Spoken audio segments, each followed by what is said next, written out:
नमस्कार, मैं हूं भूषण। आप देख रहे हैं द न्यूज 9X। आज 1 जुलाई 2020 है। 1 जुलाई 2020 की बड़ी खबरें क्या है।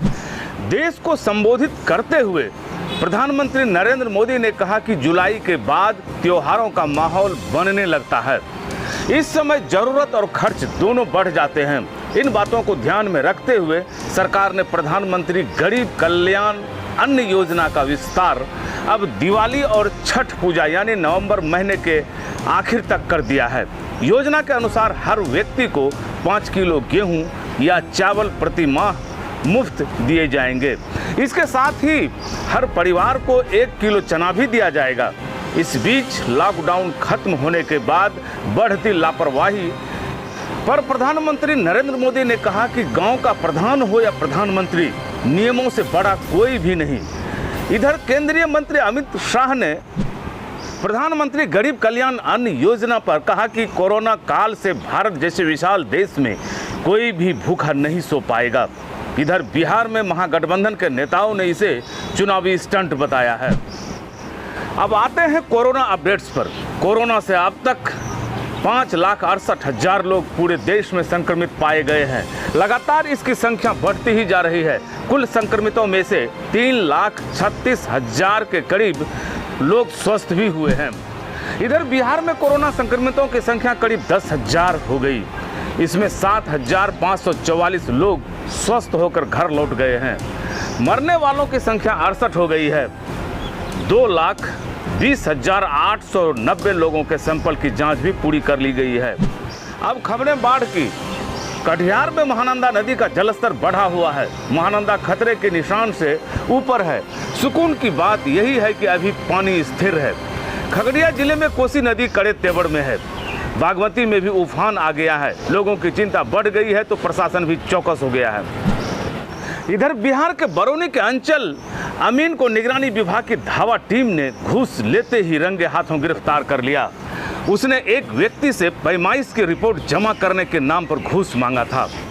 रोहतास जिले के मेदिनीपुर गांव में सिकंदर यादव नामक 32 वर्षीय युवक ने गले में फंदा लगाकर खुदकुशी कर ली।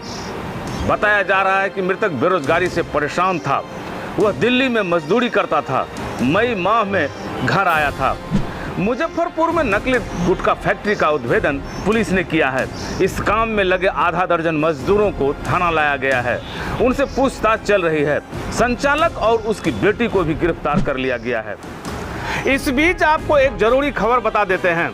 अब सभी डाकघर अपना कॉमन सर्विस सेंटर खोलेंगे। डाक विभाग ने अभी पायलट प्रोजेक्ट के तहत इसकी शुरुआत 10 डाकघरों से किया है। यह सुविधा सुदूरवर्ती गांवों के लोगों के लिए काफ़ी लाभदायक होगा। माना जा रहा है कि डिजिटल इंडिया मिशन के तहत यह नई योजना है।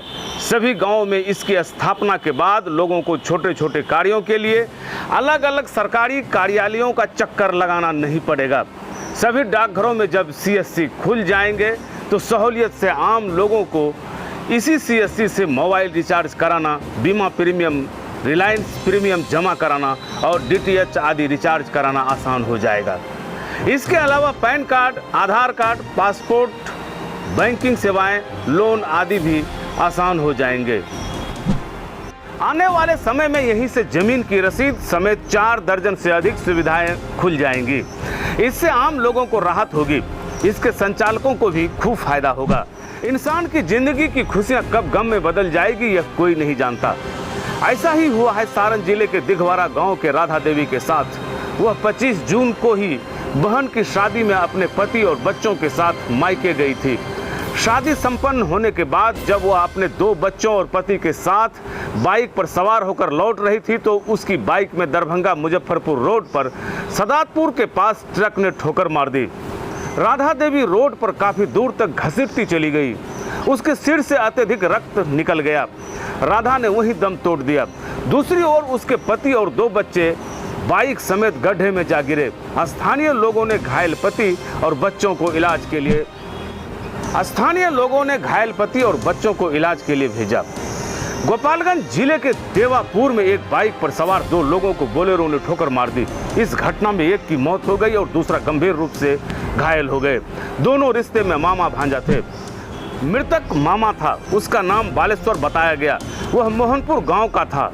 दोनों एक बाइक पर सवार होकर किसी काम से गोपालगंज आया था। सीतामढ़ी के सुप्पी गांव में विद्युत स्पर्शाघात से सखा डाकपाल कुंदन कुमार सिंह की मौत हो गई। इधर सिरसिया गांव में किसान राम बाबू भगत की मौत खेत में काम करने के दौरान विद्युत स्पर्शाघात से हो गई। जमुई के कोतबड़िया पंचायत में हत्या की एक बड़ी घटना को अपराधियों ने अंजाम दी। वहां की मुखिया पार्वती देवी के पति राजेश यादव की हत्या काफी निर्ममता पूर्वक बमों और गोलियों से मारकर कर दी गई। पूर्णिया के समाज प्रेमी व राजद के वरिष्ठ नेता मोहम्मद हैदर अब नहीं रहे। हृदय की गति रुक जाने से उनकी मौत हो गई। उनके निधन पर राजद कमेटी में काफी शोक है। 30 जून को बिहार में आकाशीय बिजली काल बनकर टूटा। ठनका के रूप में गिरी बिजली ने 11 लोगों की जान ले ली। इनमें 5 की मौत सारण जिले में तो नवादा में 2 की जान चली गई। जमुई और लखीसराय में भी एक मौत हुई है। पश्चिमी चंपारण के वाल्मीकि नगर थाने में पदस्थापित सैप के जवान की मौत विद्युत स्पर्शाघात से हो गई। वे स्नान कर तार पर कपड़ा पसार रहे थे, इसी बीच करंट लग गया। मृतक का नाम राम विनोद आचार्य बताया गया। हमारे मोतिहारी संवाददाता संतोष राउत ने खबर दी है कि परसोनी गांव के 2 बच्चे नदी पार करने के क्रम में कछुआ मोतिया नदी में डूबकर मर गए। बड़ी मशक्कत से दोनों की लाश तैराकों ने खोज कर निकाला। पटना से 21 जोड़ी फ्लाइट अब ऑपरेट होगी। 1 जुलाई से नया शेड्यूल जारी कर दिया गया है। नया शेड्यूल 24 अगस्त तक के लिए है। सीतामढ़ी के तड़मा गांव में एक बुलेट चालक ने अपने दरवाजे पर बैठे किसान दंपत्ति को रौंद दिया।